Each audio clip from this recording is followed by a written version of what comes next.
Biznes qurularkən təsisçilər, yəni şəriklər ilk razılaşması unudulanda nə olur? Şirkət qurulanda hamı həyəcanlı olur. Kim nə qədər investisiya qoyur, gəlir necə bölünəcək, kim hansı rolu oynayacaq, hamısı şifahi razılaşdırılır. Amma illər keçdikcə razılaşmalar unudulur. Nəticə mübahisələr, dostluqların pozulması, hətta məhkəmə işləri. Sən şirkətini və münasibətlərini qorumaq istəyirsənsə, ilkin razılaşmaları sənədləşdirməlisən. Amma indi sənədləşdirmək gecdir, xeyr, gec deyil. Təsis müqaviləsi olmadan risk altındasan. Təsis müqaviləsi şirkətin sığortasıdır.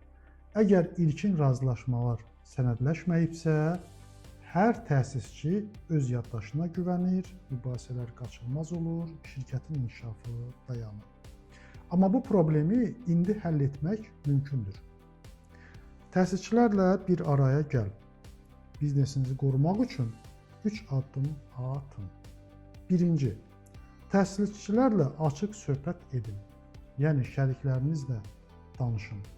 İlkin razılaşmalarınız nə olubdur? Onları xatırlayın. İkinci, razılaşmaları konkretləşdirin və yazıya tökün. Üçüncü məsələ, hüquqi məsləhət alın və təsis müqaviləsini rəsmiləşdirib imzalayın. Unutma, yazılı razılaşma həm dostluğu, həm şirkəti, həm də sizin gələcəyinizi qoruyur.